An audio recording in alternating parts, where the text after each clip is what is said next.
Hello and welcome to the NOLA.com National Signing Day show. Thank y'all all for coming out there in the audience and everybody along with me. I'm Jim Derry along with Jimmy Smith, our recruiting expert, and let's get right to it. Jimmy, what was the big story of the day? You know, it's a really big day, LSU and Tulane. I think if you had to pick the biggest storyline of the day for LSU is following the commitment of Leo Lewis, a guy that the Tigers thought they really had a shot at. It's really hard going into a state like Mississippi and fighting those in-state schools at Ole Miss, Mississippi State. Ultimately, he ended up signing with the Bulldogs, and it was a need position for the Tigers. They did really good addressing most of their needs in this class. That would probably be the only hole left in the class is that linebacker position. They just missed on Leo Lewis, so I think that was probably the biggest storyline of the day. What was your, other than Leo Lewis, the storyline, what is maybe your biggest surprise of the day? I think one that I anticipated a week ago and I kind of forgot about and didn't know if it would transpire today was Brandon Martin, big-time receiver from Prime Academy in Dallas, Texas, a former Louisiana native, a guy that kind of burst onto the radar late in the season. There were some concerns that he might not qualify academically, and there still are some concerns he might not qualify. But I was able to see him at the Under Armour game, and it was my first time seeing him in person, and he is a monster. 6'4", 200-plus pounds, extremely physical, a lot more polished than I thought he would be. And with him switching from Missouri to LSU, that gives LSU Brandon Martin, Tyron Johnson, Jazz Ferguson, quite a group of receivers. So I think that was the biggest surprise and definitely one that put a lot of smiles on LSU fans' faces. So what you're trying to say is LSU maybe should just play from the track. They could play on go to Bernie Moore and just play on the track over there. Yeah, they have athletes everywhere these days. It's crazy what they've been able to build, and this class is one of the more athletic groups I think you've seen in Baton Rouge. A couple of them are sitting with us over here. Yeah, we've got a whole plethora of guys over here. The state's best, Dante Jackson, Tyron Johnson, Xavier Lewis, Dedrick Shy, for Tulane commitments. We've got a good group here with us today. And we thank you for joining us here at NOLA.com, the Times-Picayune. Once again, I'm Jim Derry along with Jimmy Smith here, and we're at Bobby Hebert's Cajun Cannon Restaurant and Bar out here in Metairie. Come join us if you're around the area, 4101 Veterans Boulevard out here in Metairie. We'd be happy to have you. You're welcome to come talk to the athletes after they're finished talking to us. They're going to come out and talk to the crowd. Yeah, maybe do some pictures, some autographs, things like that. I saw when Dante Jackson walked in the door, he didn't make it but about 15 feet before he was grabbed, people trying to take pictures with him. So definitely a good time. Come on out. And you've been around these kids. Do these kids realize what's going to happen to them now?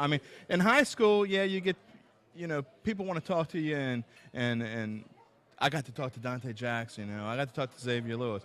It's a whole different world now. Yeah, I think some kids realize it. Some of these kids that recruitment was started early, have been on a ton of visits, hung out with a lot of college players. I think they've seen it. I remember being with Dante at the state championship game, and we were watching Leonard Fournette work the crowd, and he didn't even get to sit down for 30 minutes doing pictures, hugs with everybody, And Dante said with his experience with his visit with Leonard, it was like that all night. He said he must have taken a million pictures. I think that helps open their eyes as to what they'll experience on that level. And so that's why I always tell kids, get out, get active early in your recruitment, go visit colleges, get to know some college players, because they can help alleviate some of that issue of, dang, what am I facing tomorrow? Let's talk about LSU's class, and I know you were asked this several times before today. Now that we've gone through and we've almost finished the day, but tell me a little bit about LSU's class, and would you rank them in your top 10? I would probably go top 5. I look at class rankings a little different. Most people just do an cumulative outlook of the whole group, how much talent's in that group. I think it's all about addressing needs. LSU had a lot of needs coming in: defensive end, offensive tackle, running back, and cornerback. Those were the 4 biggest needs coming into this class, and they had the best running back class in the country, the best cornerback class in the country, probably the best offensive line class in the country. Right. And some real key defensive ends, Isaiah Washington, Arden Key. And we're forgetting about the wide receivers, another need position. They did get Malachi and Trey Quinn last year, but they're still young and they're still not that deep. So I think when you look across the board, it's an A plus what they've been able to do, addressing their needs and going out of state for a lot of these guys. This is something we may talk a little bit more about later, but with the change in the defensive coaching staff so late in the game, with Coach Steele and Coach Ed Ogeron coming in, did that have any effect on anyone? I don't think it really did. I think it might have slowed things down with Leo Lewis a little bit because he was being recruited. John Chavis was going to be his position coach, but LSU picked right back up on that. Frank Wilson was leading the charge, so I don't think it had much effect there. I do think Ed Orgeron, if it wouldn't have been the right hire, I think a guy like Arden Key might have slipped through their fingers. He was really high on Brick Haley. When Brick Haley was replaced, he seemed to favor Orgeron, right? And he just picked right up, and LSU still sat in a pretty good position. So I don't know if we saw much effect from this class. It was so late in the game, but I think next year you're really going to get a good feel for what those guys bring to the table. And lastly, before we bring in Dante, I want to talk about Tulane for a minute. And can you talk about how you think Coach Johnson did over there and where Tulane stands right now? Tulane has to take a different approach than LSU, and I try to explain this often. They have to find guys that are under the radar, that maybe other schools are overlooking, things like that, where LSU can see a Tyron Johnson with 20 offers and go head over heels over him and fight for him. Meanwhile, Tulane has to go for his teammate, Dedrick Shy, who I think is a phenomenal prospect, could play on Sundays, but yet he was under the radar. Switched from wide receiver to corner. Not many schools knew about him. So, that's the approach Tulane has to take. And I think when you assess how they've approached that situation, their ability to identify the talent, we see it with Darian Monroe and Lorenzo Doss and Sherman Beatty, guys that they've had from past recruiting classes. They do a good job of evaluating and identifying talent and really bringing those guys into the class. Let's bring in Dante Jackson now from Riverdale High School. And Dante is an LSU signee, and Jimmy, take it away. Yeah, LSU signee, one of the fastest kids in the country, but this day couldn't come fast enough for you, I'm sure. Right. Just kind of tell me, what it was like waking up this morning. I know you've had so many roller coasters, ups and downs through this process. What was the feeling this morning when you woke up?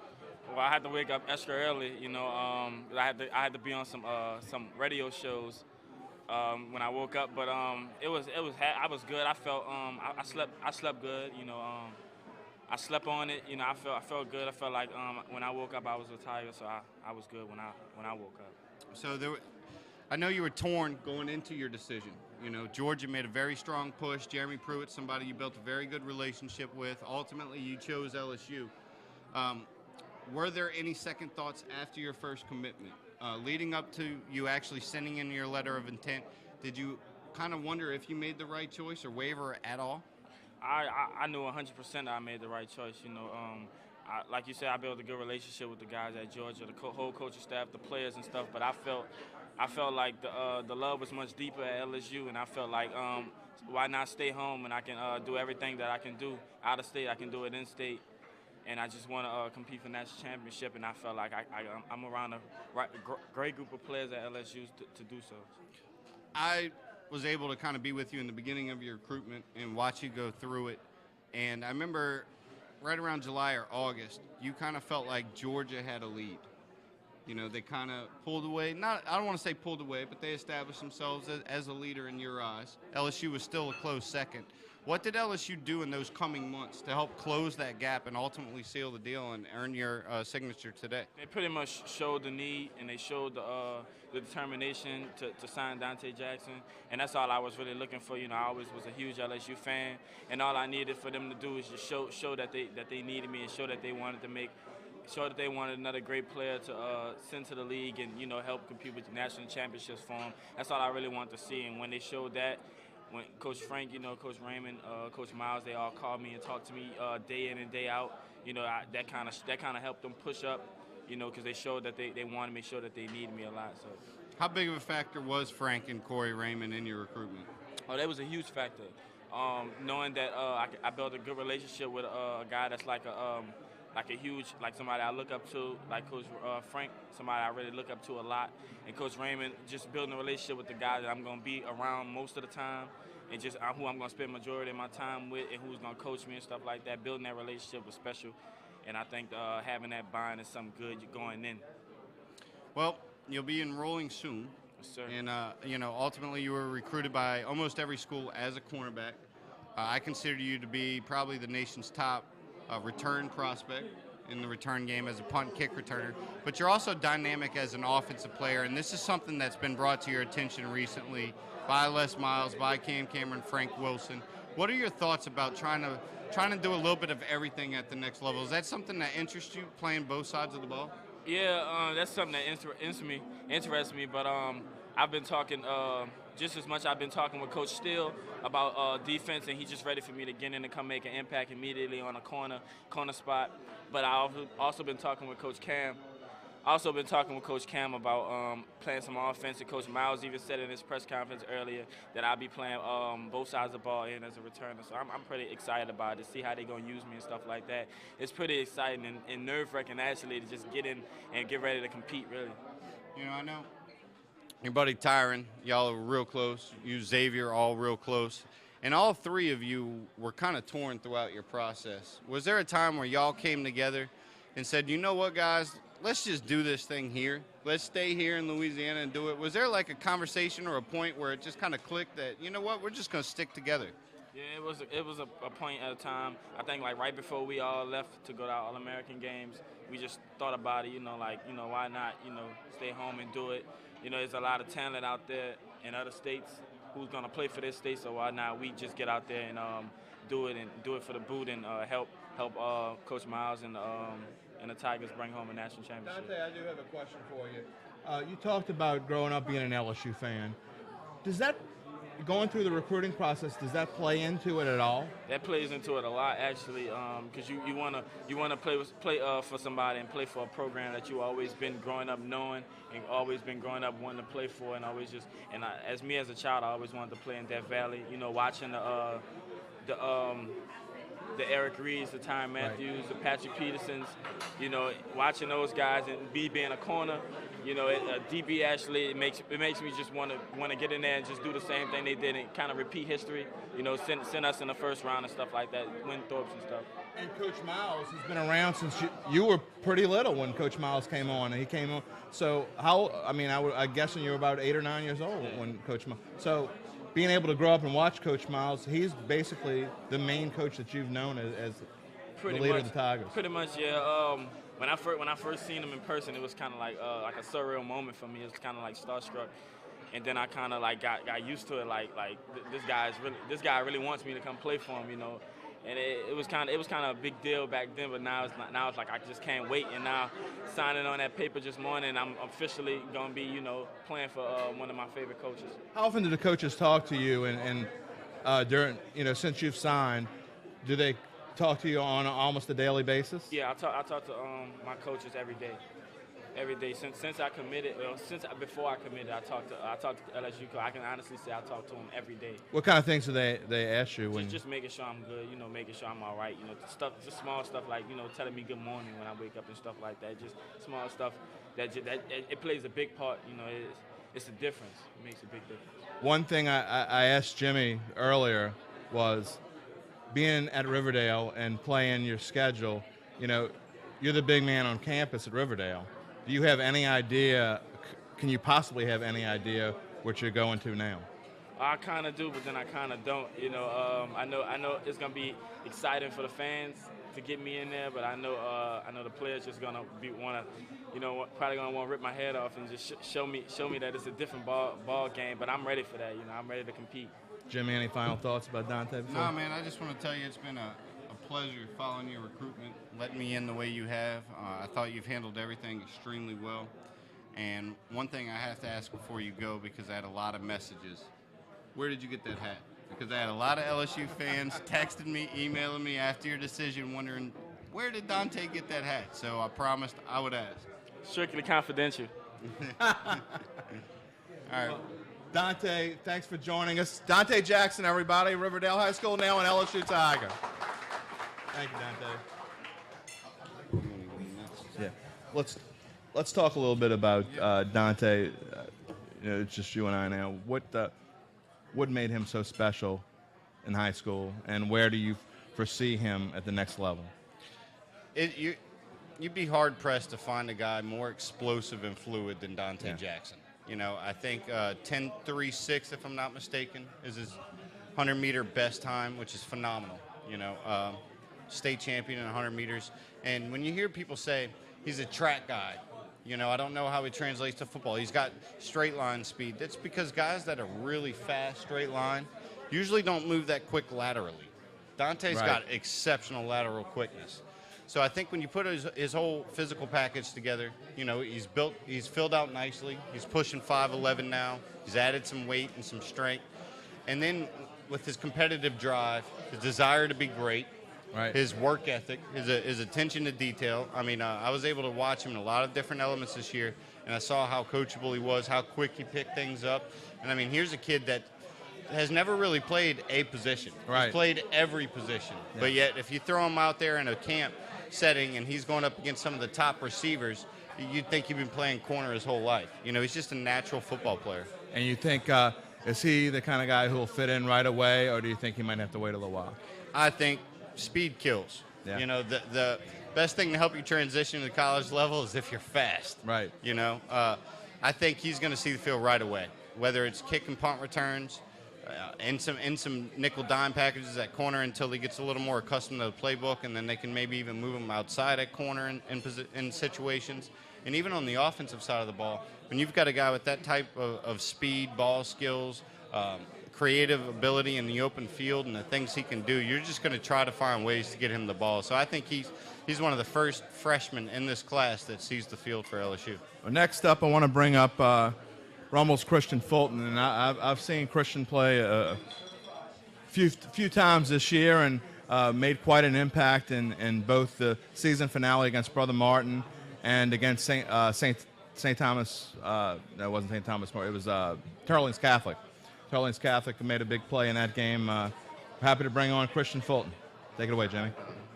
Christian, you're a year away from this day, you know, and you come from a pretty proud program, produces a lot of Division I prospects. So while recruitment is fairly new to you, you've seen a lot of it. So, I mean, just growing through the recruiting process, watching your teammates, what are you preparing yourself for as, I mean, tomorrow your phone's going to be ringing off the hook. Everybody's turning their attention to 2016. So, I mean, how have you prepared yourself for what you're about to endure? I just watch how everybody else handled it. I mean, everybody that I know, they handled it pretty good. So, I mean, I just watch how they handle it. I know I just got to keep working to keep getting this attention. So, I just handle it well. So, I mean, you're sitting with a good bit of offers right now. You know, do you have plans on how you're going to go about this process as far as travel? When you might plan to make a decision? What are some of your top priorities in the colleges you're looking for? Tell me how you're assessing this thing, how you plan on, digesting it. Well, right now I just want to, first I'm going to finish playing my basketball, then I'm working on track. And then the summer I'll start selling the things, taking my visits, and then I'll start narrowing down my schools. So I'll just keep going with school, how it goes, and then I'll start narrowing some stuff down. When you look around this room, we've got, I don't know, I'm guessing 15 of the top 30 players in New Orleans probably, you know, right here in this room. And they're only a year ahead of you. When you look at them, is it that feeling like, man, I can't wait till it's my turn? Yeah, that's what I said today. I mean, I'm proud of all of them. I mean, they work hard for this moment, so I just got to keep working so I can get to where they're at. All right, and how's your shoulder? I know you had some labrum surgery. I know you've been rehabbing it. Things seem to be going well with it. Are you on pace to, complete your rehab here soon? I mean, where are you at exactly? I mean, I'm at 100% right now. I still been doing rehab on my shoulder, so I'm still getting it better. So I appreciate you joining us today, man. I look forward to you next year.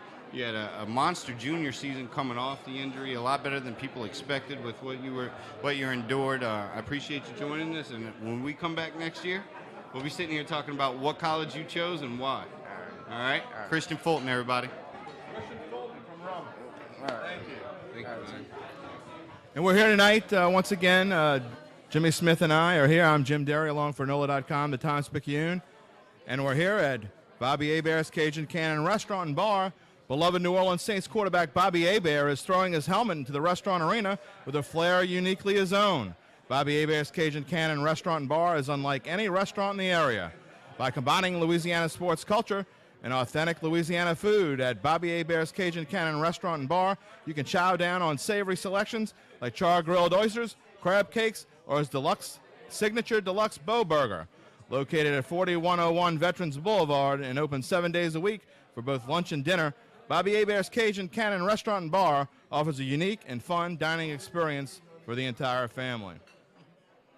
And Jimmy, let's talk a little bit about Christian Fulton.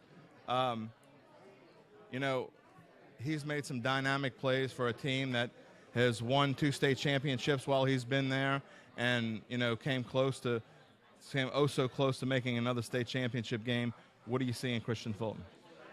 Christian was widely considered one of the top 5 corners in the country early in his recruitment. I remember this spring talking to many scouts from around the country when we were going to events, and everybody wanted to know more about Christian Fulton. And when you turn on the tape, I mean, the kid's he's just a heck of a football player. He's really fluid, really explosive, got really good length. He's about 6 foot right now with room to grow.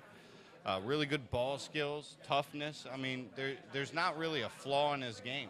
And we saw when he came back from the labrum shoulder surgery, wasn't quite in football shape. Didn't have full range of movement in his arm yet. And he was making plays the first week he's out there, and he didn't slow down for the rest of the regular season. So, I mean, he's just a really competitive kid.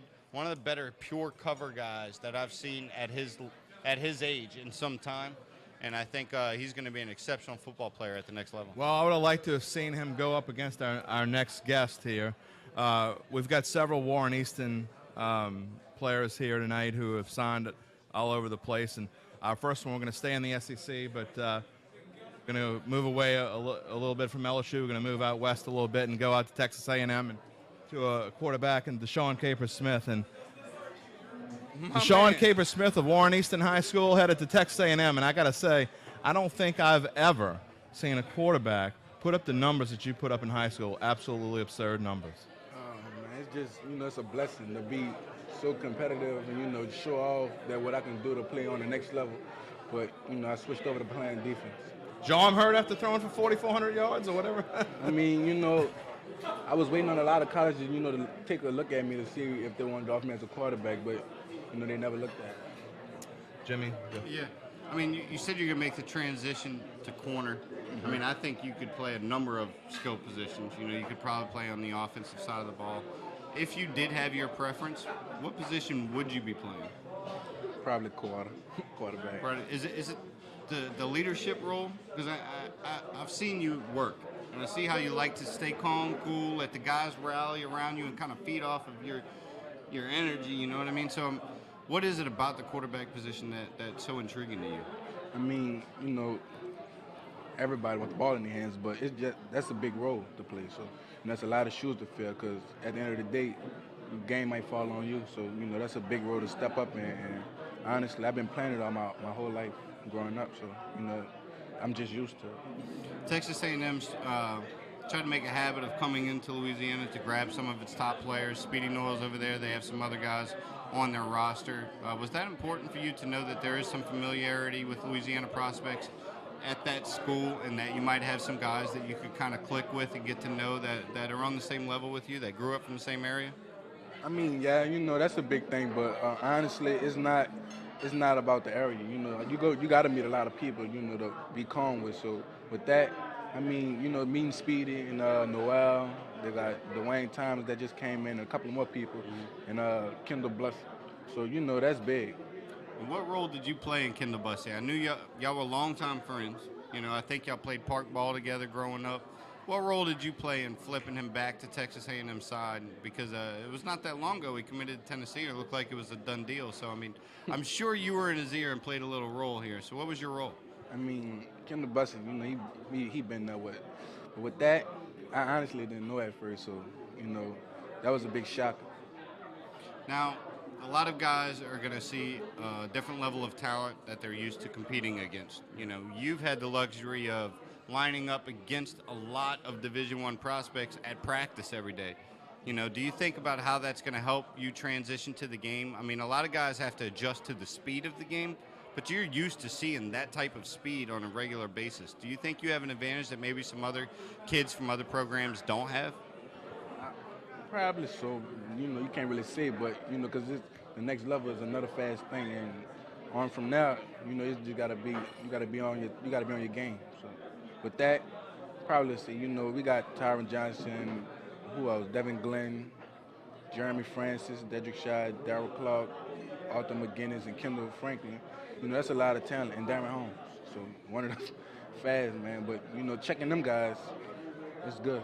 And I'm sure you haven't enrolled yet, but I bet you've already looked at the calendars, the schedules for years coming up, and I'm pretty sure you already have some dates circled. And one of them would probably be against your in-state school, right? Yeah. So kind of tell me about just the thought of that, lining up against LSU and for 4 years, because you've got 4 years of that coming in front of you. I mean, everybody's seen, me and Tyron lined up against each other a couple of times at practice, and that's just big for us. And me and him, we played against each other in park ball, and we grew up playing playing with each other on the same team in high school. But playing with them guys and playing against them, it'll be real fun for the coaches, to see everybody been waiting on that matchup. I want to ask you real quick.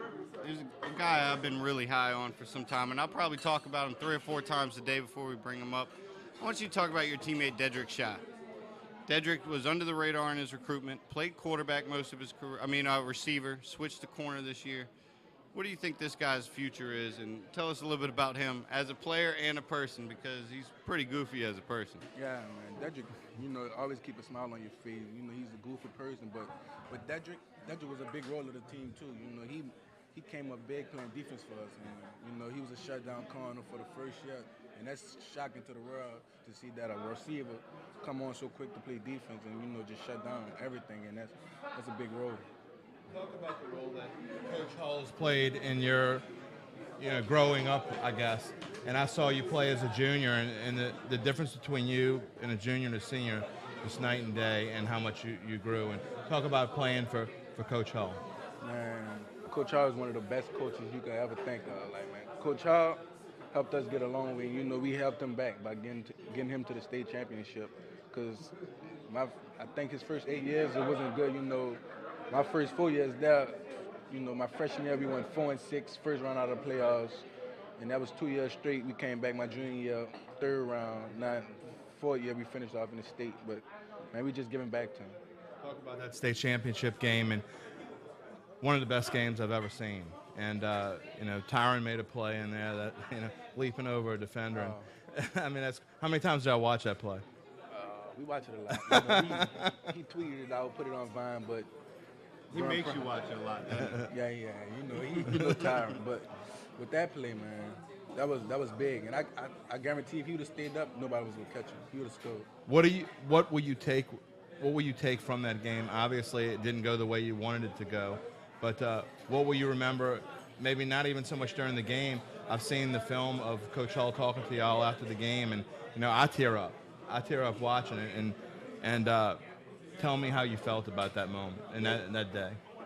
Man, that whole game, we came up. Everybody wanted, the whole team wanted to go to the state championship. But, we didn't like the way it ended out. But with that, we just gave back to Warren East, period. We did something big for the school since a decade. The first time was 1956. And with that, we actually got to talk to them guys. So that was a good thing. They gave us the momentum. That's one of the things I wanted to ask you. How many, my grandfather went to Warren Easton in 1919. And did you have, 60-year-old, 70-year-old, 80-year-old grown men coming up and talking to you about how much it meant to them? Yeah, they one day they came to practice during the playoffs. They came in one of the practice. They got the chance to speak to us. And with that, we just took everything in, because without that motivation, and that's real big. Deshaun, I want to thank you for coming on. Deshaun Capers Smith of Warren Easton High School, now a Texas A&M Aggie. Deshaun Capers Smith, everybody. Jimmy, let's talk a little bit about Deshaun. And, he's moving on to the next level. He's going to play a different position than what he's used to. But, one of the best quarterbacks I've seen. It's kind of crazy to me that he's not going to play quarterback. when he goes to the next level. I mean, the numbers he put up this year were Mind-boggling. mind-boggling. You know, if I'm not mistaken, did he end the season with only one interception? And No, he had one in the state championship game, I believe, so two. two. He had So you're two. talking 40-plus touchdowns, Yeah. 2 interceptions, over That's 4,000. that's a nice ratio. I mean, it's unbelievable, and it's just the efficiency that he played with. It was if you look at some of his numbers from game to game, there were games where he was completing 80+% of his passes. Right. You know, and then you forget about what he can do with his legs. If it's not there, he can take off and run. It was phenomenal watching what he did this year. Well, the interesting part about that is he played in a district. It wasn't a bunch of slouches. It wasn't. Right. You know, he's not playing against Pearl River every week. He's playing against Landry Walker. He's playing against Carr. I mean, and people don't give Belchase enough credit. I mean, this district that he played in was fantastic. And if you went to see, you know, a District 9-4A game, you were going to get a show.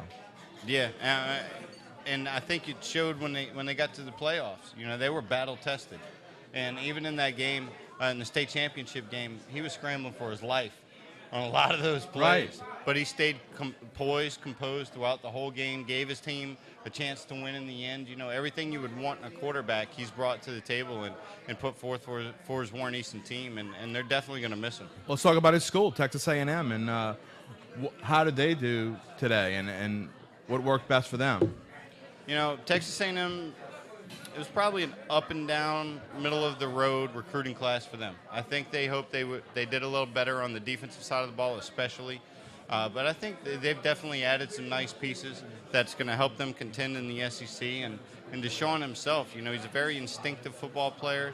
He's very versatile. If things don't work out at corner, you could try him in receiver. I mean, he's got a lot of football ability. So I think Texas A&M, not quite the day they had hoped or the year they had hoped on the recruiting trail, but certainly better than they were a few years ago before Sumlin, and they're still trekking upward. Want to move up to Oklahoma? Sure, absolutely. Arthur McGinnis. Let's bring him up. How you doing? Thanks for joining us. Take it away, Jimmy. I'll tell you, these Easton kids had me realizing I should have wore a suit today, but looking nice, man. They're making Thanks us for look joining bad. me. I'm telling you, right? Came up in velvet. No doubt, no right? doubt. Deshaun looks. But you made your decision real recent. You know, your recruitment got started pretty early, you know, and you didn't rush anything. Was that your plan from the beginning, to take this slow, to not rush anything, to let things develop, and did things transpire the way you thought they would? Yes, it did. You know, I didn't want to be in a situation where I decommit from a school or anything like that, because I'm the type of person where, you know, my word is my word. So I felt as though I was going to wait until I find a school that best fit me, so I won't have to be put in that position. You know, and the school you did pick, Oklahoma, has a guy on the team, striker, that you know, I followed it in Florida when he was in high school, and I think there's some similarities to y'all's game. When you watched them play and you saw what he was able to do in that defense, did that kind of hit you? Like, my skill set's similar. I could see myself in that role. Yeah, most definitely. Striker is an aggressive guy, and I believe I'm an aggressive guy. And being around them type of people will make, you know, bring the best out of you, that I believe. Being around people that love to compete, that's aggressive, that stay on their feet, will make me even a harder worker at what I do, because I know that I have to take it to the next level in order to compete with them. Now, you had to transition from defensive end to linebacker in your high school career. I think your first couple seasons you were coming straight downhill as a defensive end, and they started standing you up, playing you in space more. How do you see, you know, being able to do a little bit of both benefiting you at the next level? Do you see you playing a little bit with your hand down, maybe dropping back in space, doing a little bit of everything like you did in high school? Yes, I can see myself doing that. Playing defensive line my high school years, I believe it's going to help me as backer. You know, I can move with my hands, quick off blocks and things like that. So even knowing what the people in front of me are doing, and it's good as a linebacker to know everything about the defense. And that aspect of the game, I know.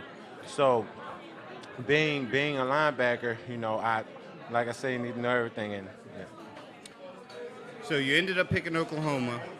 how tough of a decision was it? Who were some of the other schools that you were really considering? And after you made your commitment, was there any wavering going into today's signature?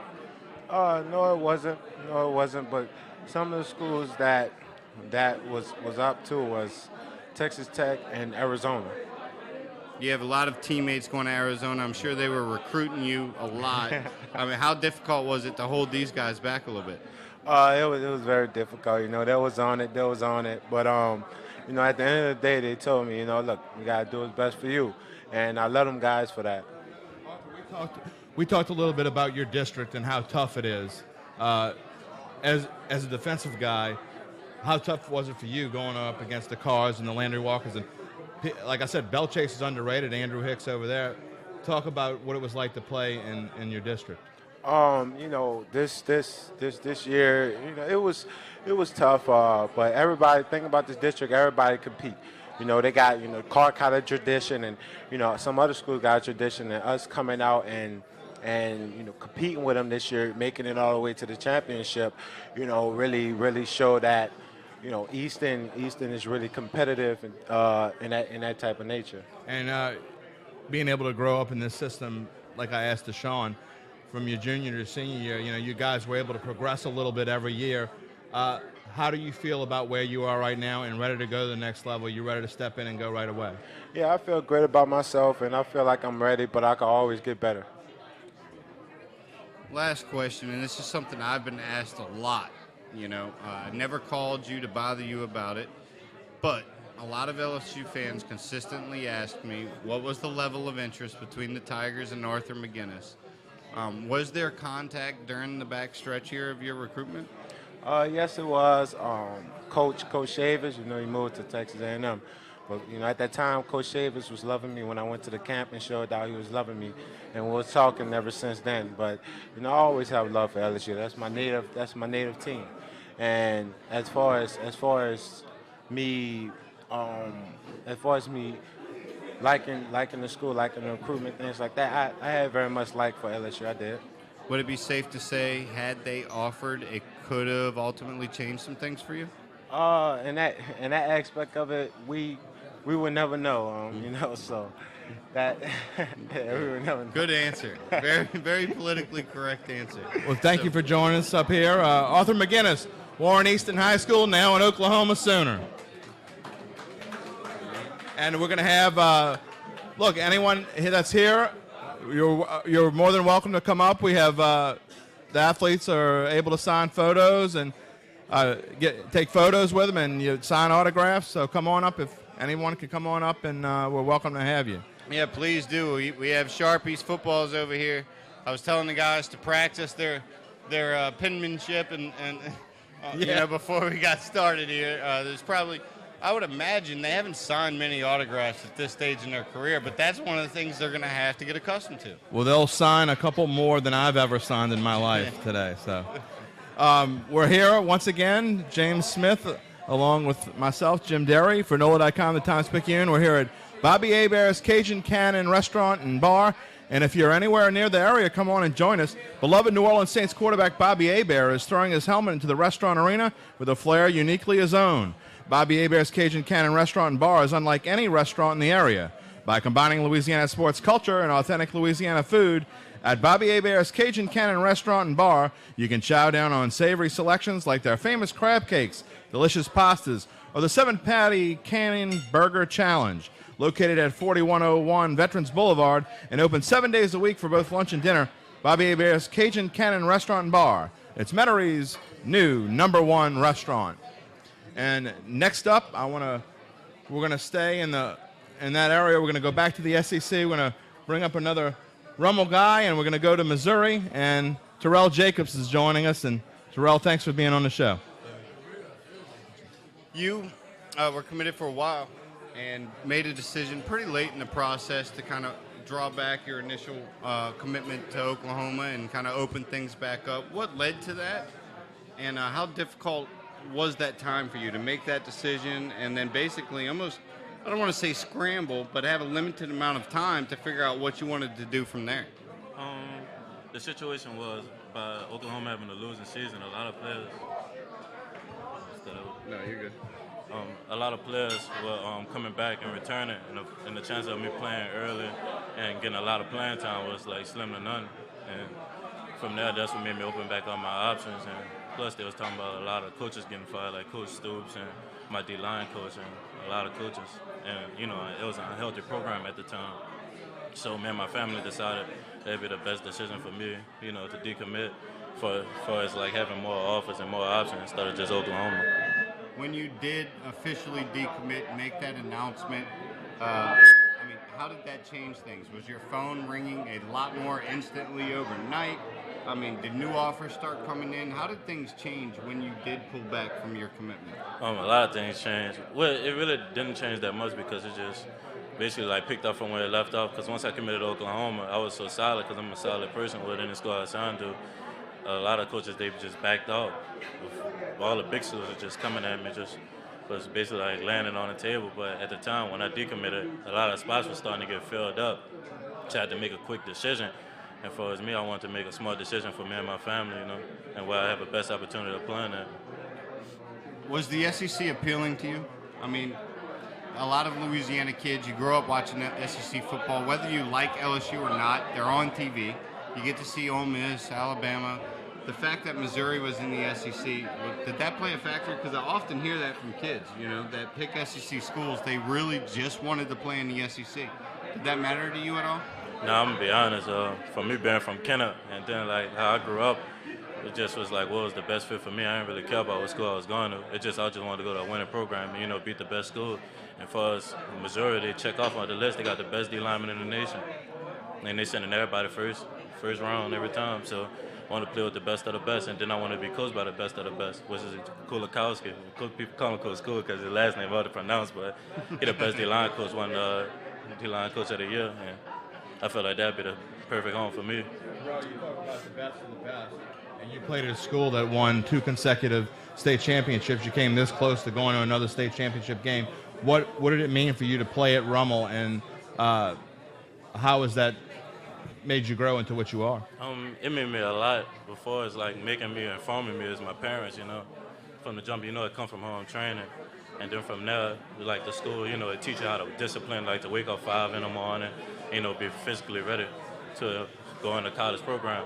Like, you know, most athletes, they have to get adjusted to that. Like, I'm already adjusted to that. Right. We wake up 4-something in the morning and go to practice.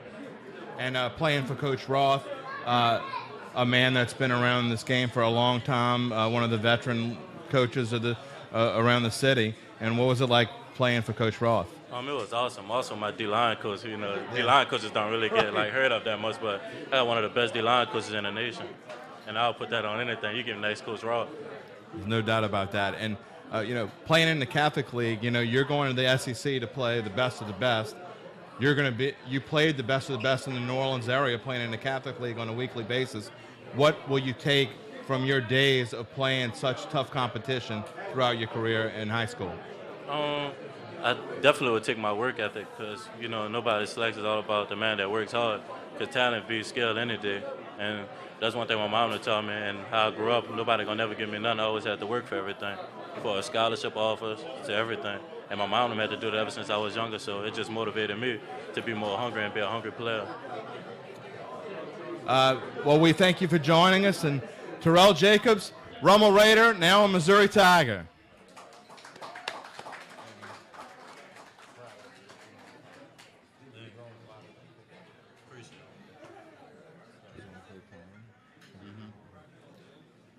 Okay. We're going to bring up, just for a minute, we're going to bring up Andrew Lopez and let Andrew and Jimmy talk about the day's happenings. And I'm going to step out of the way. Andrew has been out and about, much like me, all over the place. I think I spent more hours in my car today than I have like in the past week and a half. I mean, today you took a ride up to Brookhaven High School, Mississippi. Right. To watch firsthand Leo Lewis's commitment. Right. What was the environment like there? I mean, what was the feeling when you walked in? Did it have an odd feel to it? Because here's a kid that's been back and forth between 3 programs for the last 24 hours, and he's probably stressed out as can be. Was committed to another program that's not one of those 3 long before that. Right. You know, I'll tell you this. When I got there, Leo was sitting with his mother, and he looked uncomfortable. Like he looked like he was about to make a big decision. It was kind of, you could tell it was taxing on him, the whole process. So, and when I got there, it was just him sitting in the auditorium by himself. They hadn't released any of the students yet. None of the coaches or anybody had got there. It was him, his mom, and his coach. So he kind of was a little bit, taking it all in. He's very, very quiet, even when his coach was asking him questions.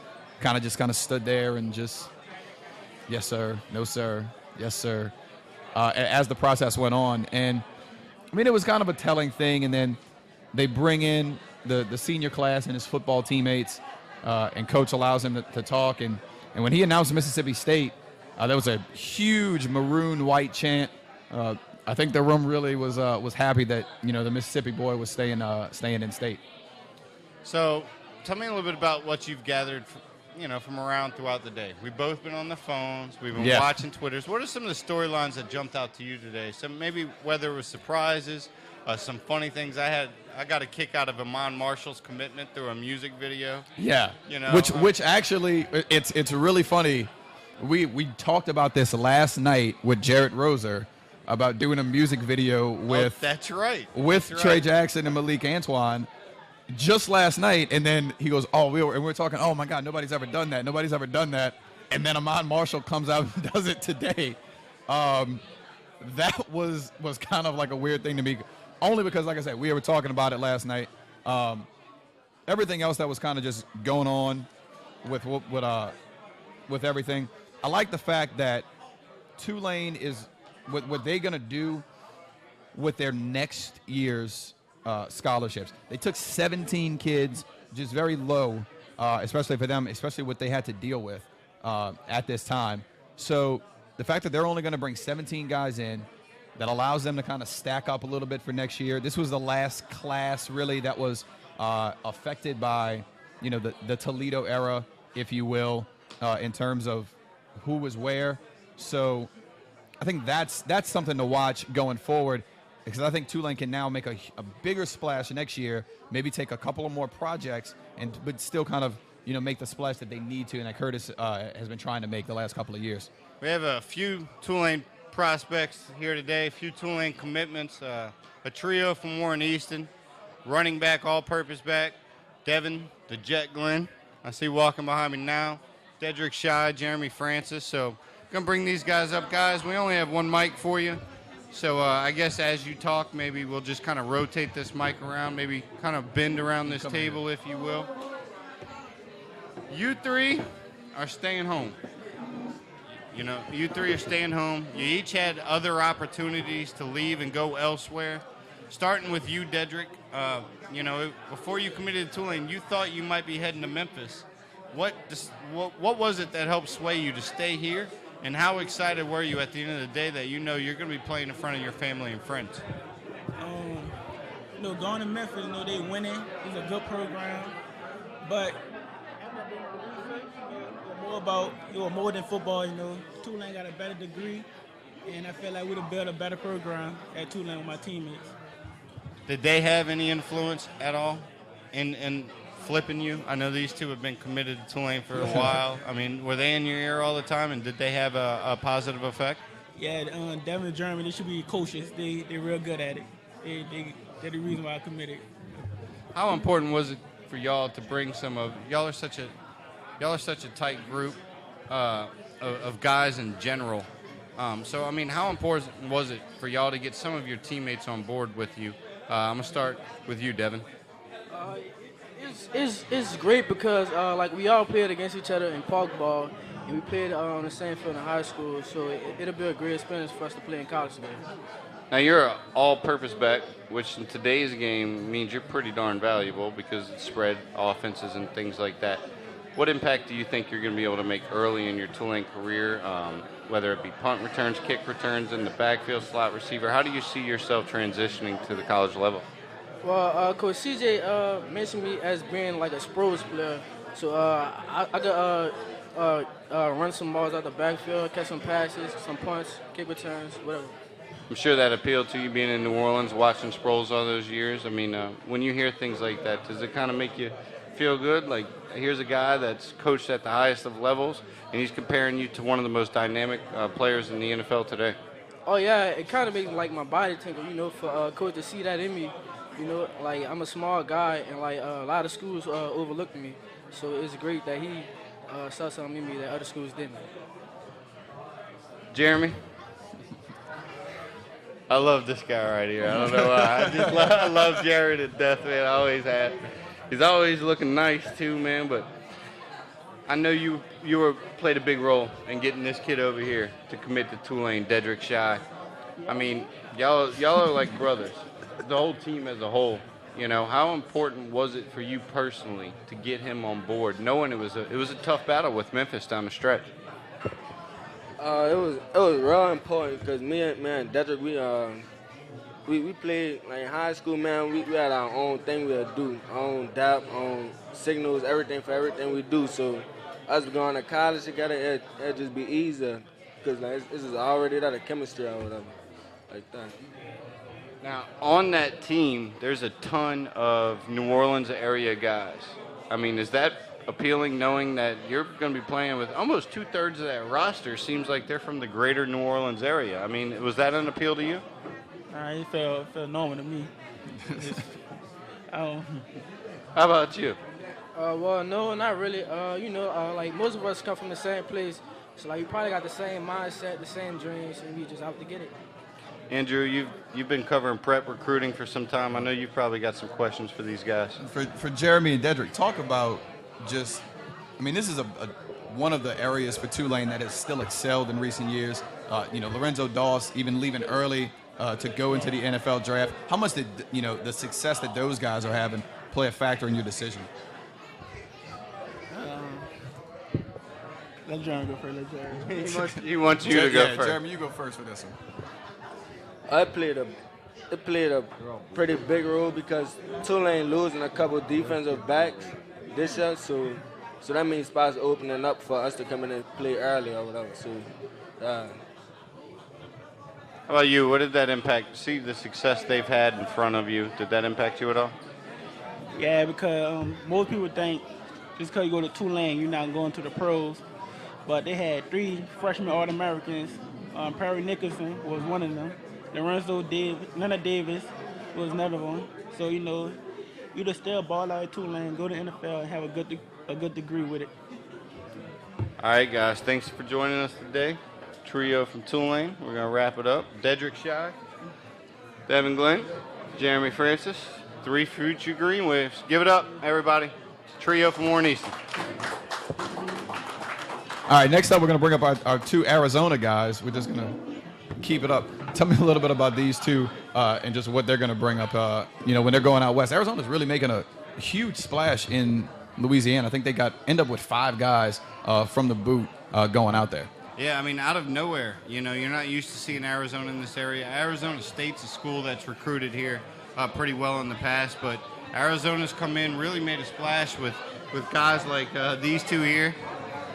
DJ Clark and Kendall Franklin, 2 of the better, more versatile players on their side of the ball, Do a little bit of everything, defensive end, linebacker. This man here, I've seen you play just about every position. So, I mean, y'all are setting a trend here. I mean, this is new. Arizona hasn't come into Louisiana before and made a splash like this. As Lopez just alluded to, there's 5 guys coming from the state this year. Y'all almost had 6. Yeah. Almost at 6. Yeah. I mean, do you see this as an opportunity to kind of show the West Coast and bring a new flavor over to the West Coast? And we'll start with you, Kendall. Yeah, I believe there's no other state in the country with talent like Louisiana. So, but all us Louisiana guys going up to the West Coast, I think we just gonna dominate, take over every aspect of the game. Have you guys talked to the Shreveport guys about what you need to bring out there? Oh yeah, me, Orlando, Sean, and Antonio, we all close guys. We in a group message together. We see each other a lot, actually, more than people would think. So, yeah, we talk about it a lot and how we're gonna just go out there and take over. Now, DJ, your recruitment I'd hate to say it was frustrating because I think it takes away from what you experienced. Yeah. I mean, I sat back many times wondering, what is it? Why are schools so reluctant at this point? I mean, you had proven it at such a high level. When you watch your film, you're dynamic. I got to see you in a camp circuit. I've never seen you perform badly. How frustrating was it that things didn't seem to take off the way that you had hoped and probably felt you deserved? It's kind of frustrating, but it's kind of like a business. And a lot of schools came looked at me, and I really didn't feel like I wanted to commit at the time, so they really backed off. But I feel like I'm good where I'm at. Arizona Wildcats, they love me out there. I feel like I can go out there and make a great impact on the school, and I feel like I can bring a different flavor to the receivers. Show them how we get down to New Orleans. So I like going on the West Coast. Now you're versatile. You can play corner and receiver. I know they recruited you as a receiver. If it's hard to crack the lineup, get on the field, if the depth in front of you, are you going to do you see yourself going to the coaching staff saying, hey, give me a shot on the other side of the ball? I mean, are you just as comfortable playing on defense as you are on offense? I play DB when I feel like they need me, or when I feel like the DB's not, doing as they supposed to. I feel like I get a shot, to bring the game up, to do good on that defense. Talk about, I know there's some players in Louisiana who have talked about that the passing offenses of the Pac-12 and how, they want to go and play out there. How much of, you come from a wide open offense at Easton. How much did that play a factor in wanting to go to Arizona? Oh, yeah, it played a great big factor, watching. As I went on my visit, the coach, drew up the offense, and it was spread, and he asked me, the defense that I like to run against, how our offense was performed. And, it was kind of the same, being in the slot, and, it's going to be open for the next 2 years. Well, when I get there, it's not. So, it played a great role in my recruiting process. Kendall, we talked about his versatility on offense and defense. You can move all around on the defense in that front seven. Where have they talked to you about where you're going to play next year, for the rest of your college career? Talking to Coach McGee, talking to Coach Richard Ryan, Coach Castile. They're going to use me as a strictly Sam linebacker. They're going to send me on a lot of blitzes, let me drop back in coverage a little bit. They just put me in position to make plays to where Scooby Wright don't have to do it all by himself anymore. So they just want me and Scooby to just gel together. They're going to send us on cross blitzes and all type of stuff. Just put us in position to make sacks, make big hits, and catch interceptions. Real quick, guys, be honest. Who's the best recruiting analyst you know? Don't be shy. Don't be shy. Hey, Jimmy Smith, man. Hey, I'll take it. Seriously, guys, congratulations on everything. Good luck out there on the West Coast. And when y'all come home, give me a call. I want to make sure we stay in touch. But All right, cool. DJ Clark, Kendall Franklin, two of Warren Easton's best, heading to Arizona.